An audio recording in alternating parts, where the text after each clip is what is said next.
धन्यवाद। धन्यवाद। माननीय सदस्य श्री आनंद भदौरिया जी।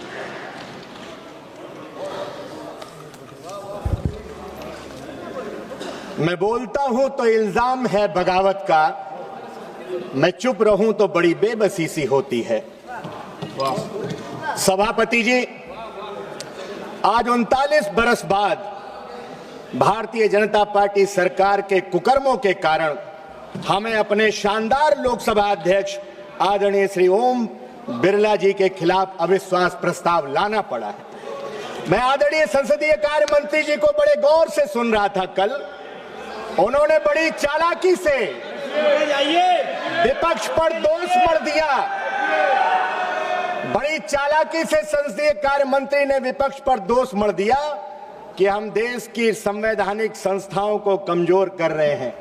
सच तो यह है, आपने 2014 के बाद देश की सभी संवैधानिक संस्थाओं का राजनीतिकरण किया है, संघीकरण करने का काम किया है, बीजेपीकरण किया है। अब इस लोकतंत्र के पवित्र मंदिर के महान आसन का भी आप बीजेपीकरण करने पर आमादा हैं, आसन की मर्यादा तार तार करने पर आमादा है। इसलिए हम विपक्ष के लोग इस आसन की गरिमा को बचाने के लिए अविश्वास प्रस्ताव लेकर के आए हैं। आसन हम सबको संरक्षण देता है, लेकिन बीजेपी सरकार आसन को कठपुतली बनाने की चेष्टा कर रहा है। इसलिए विपक्ष आसन के संरक्षण के लिए अविश्वास प्रस्ताव लेकर के आया है। जब संसदीय कार्य मंत्री गिना रहे थे, इतना शून्यकाल में मौका दे दिया, इतना पॉइंट, इतना कानून मंत्री कह रहे थे कि हाँ इतना हमने मौका दे दिया। पीछे बैठे सदस्य कह रहे थे कोई पॉइंट ऑफ ऑर्डर नहीं, बैठ जाइए। कानून मंत्री कह रहे थे बोलने दे रहे हैं, इतना मौका दे दिया इसीलिए दिमाग खराब है। पीछे बैठे, आप वीडियो निकाल लीजिए, पीछे बैठे सदस्य कह रहे थे कोई मौका आगे नहीं मिलेगा। हम सत्ता पक्ष के इसी रवैये के खिलाफ अविश्वास प्रस्ताव लेकर के विपक्ष को आना पड़ा।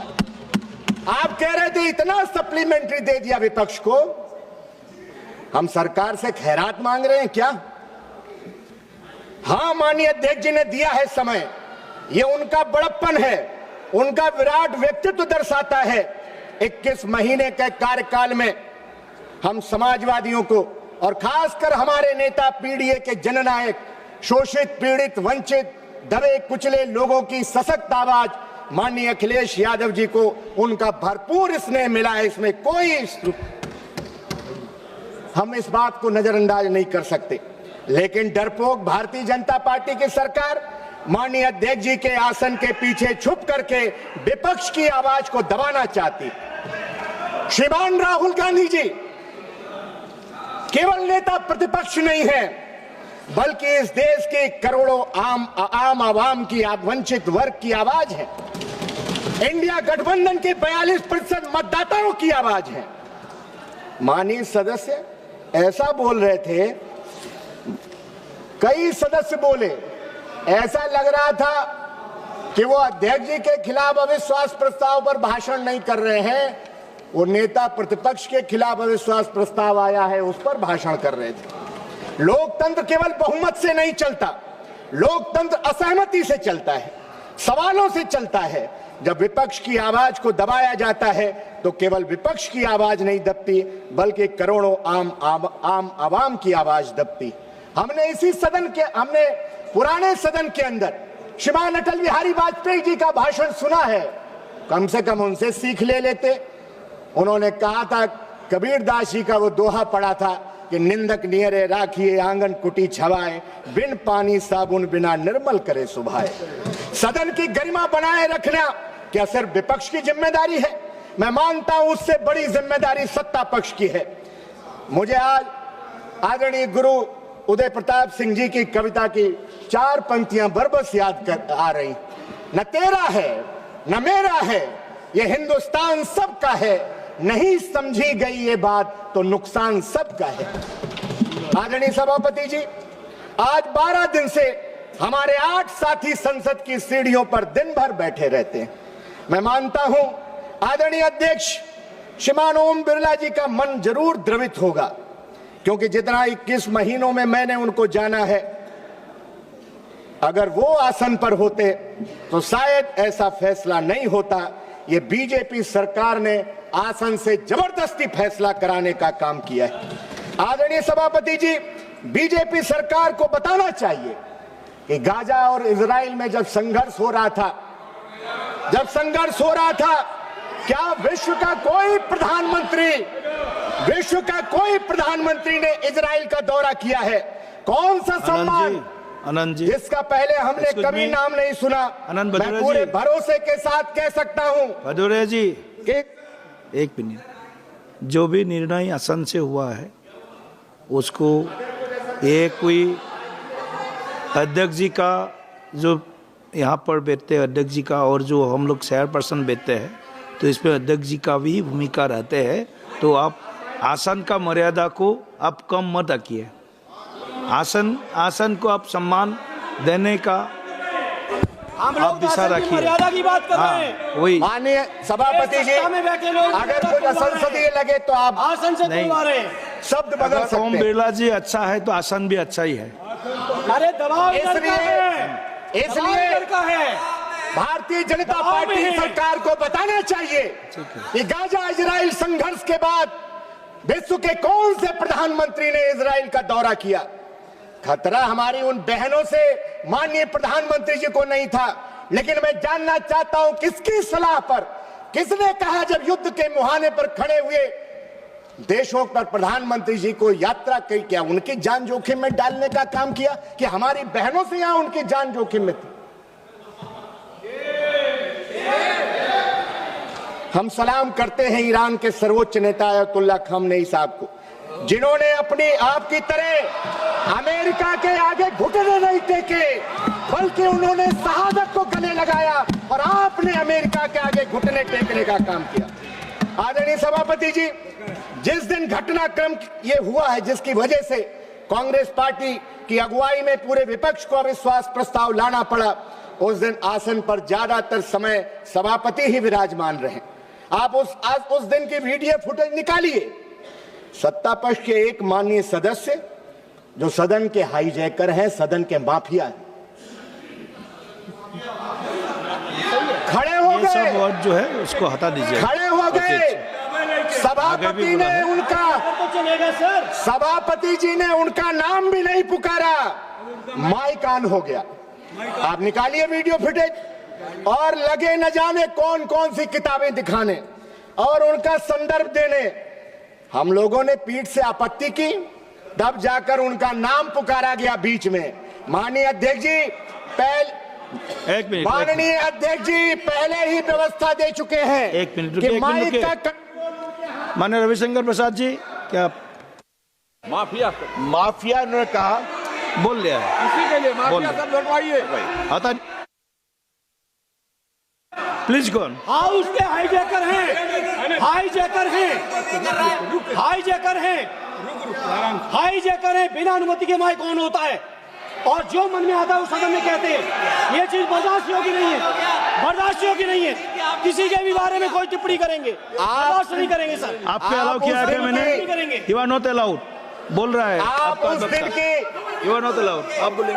सभापति जी आप उस दिन की वीडियो फुटेज निकालिए। भाषण आधा मिनट हो गया, 1 मिनट हो गया, हम लोग चिल्लाए कि सभापति जी आपने तो नाम ही नहीं माननीय सदस्य का पुकारा है। उसके बाद उन्होंने बीच में नाम लिया कि माननीय सदस्य का, और अध्यक्ष जी पहले व्यवस्था दे चुके कि माइक का कंट्रोल उनके हाथ में नहीं है। हम इस व्यवस्था के खिलाफ अविश्वास प्रस्ताव लेकर के आए कि माननीय अध्यक्ष जी के हाथ में कंट्रोल दीजिए। माननीय सभापति जी, हमने देखा है कि कुछ लोग जब आसन पर बैठते हैं तो हमसे कहते हैं कि 30 सेकंड में अपनी बात रखिए, 30 सेकंड में अपनी बात रखिए, और खुद आसन पर बैठ करके लंबा लंबा भाषण देते हैं। हम तो चाहते हैं कि आसन पर आदरणीय अयोध्या के से जीत करके आए पीडीए के हमारे बुलंद अलंबरदार आदरणीय अवधेश प्रसाद जी आसन पर बैठे। लेकिन भाजपाइयों के सीने में जब लाल टोपी देखते हैं तो उनके सीने पर सांप लौट जाता है। इसलिए आदरणीय सभापति जी, हम पूर्व की सदन की कार्यवाही देखते हैं, सदन का कैसा माहौल था, गौरवशाली परंपराएं रही हैं, बहस का स्तर देखते हैं, और जब आज की स्थिति देखते हैं तो फिर कई सवालात खड़े होते हैं और हम सबको आत्मचिंतन को विवश करते हैं। हम विपक्ष के खासकर नए सांसद दिल्ली की चमक दमक देखने नहीं आए हैं सभापति जी, कैंटीन में मेदू वड़ा खाने नहीं आए हैं, हम अपने अपने क्षेत्र की लाखों जनता की उम्मीदें लेकर के दिल्ली आए हैं। क्या 2014 के बाद आपने सांसद पद की गरिमा नहीं गिराई है? आपने पूरे देश में और खासकर उत्तर प्रदेश में सांसदों विधायकों की गरिमा को अफसरशाही के हाथों में गिरवी रखने का काम कर दिया है। आदरणीय सभापति जी, जनता देखती है कि हमारे मुस्तकबिल का फैसला करने वाली संसद बढ़ती महंगाई, बेरोजगारी, किसानों की दुर्दशा, महिलाओं पर बढ़ते अपराध, मजदूरों के हक, शिक्षा, स्वास्थ्य, सामाजिक न्याय पर कब बहस करेगी? आदरणीय सभापति जी, सरकार इस जवाबदेही से पीछे नहीं हट सकती कि लोकसभा के उपाध्यक्ष का चुनाव आज तक आपने क्यों नहीं कराया। पता नहीं आप किस घमंड में चूर हैं। नहीं हुआ 7 सालों से लगातार आप संवैधानिक संस्थाओं को कमजोर कर रहे हैं। मैं तो आपके गुरु पर 4 पंक्तियां कहना चाहता हूं, और राहुल जी चले गए, मैं चाहता था कि वो उपस्थित रहते। राहुल जी ने खोली है, आपके गुरूर पे कहना चाहता हूं, राहुल जी ने खोली है मोहब्बत की दुकान। आगे सुन लीजिए, फिर वाह वाह करिएगा, आगे की लाइनें पर भी वाह वाह करिएगा। राहुल जी ने खोली है मोहब्बत की दुकान, क्योंकि नफरती लोगों को प्यार की जरूरत है, और जीत ने अंधा कर दिया है तुम्हें, तुझको एक हार की जरूरत है। अंत में मैं स्वस्थ लोकतंत्र की स्थापना, संवैधानिक मूल्यों की रक्षा के लिए, संसद की गरिमा बनाए रखने के लिए हम चाहते हैं इस सदन की कार्यवाही ऐसी हो जिस पर हर एक सांसद और देश की जनता को गर्व महसूस हो। अध्यक्ष महोदय के इशारे पर हम सब चले, इसके उल्टा न हो। मैं व्यक्तिगत रूप से आदरणीय ओम बिरला जी के प्रति विश्वास व्यक्त करते हुए इस अविश्वास प्रस्ताव का समर्थन करता हूं। जय हिंद, जय समाजवाद, पीडीए जिंदाबाद, माननीय अखिलेश यादव जी जिंदाबाद, समाजवादी पार्टी जिंदाबाद। आपने समय दिया, बहुत बहुत धन्यवाद। धन्यवाद जी। ऑनरेबल मेंबर श्री के सी वेणुगोपाल जी।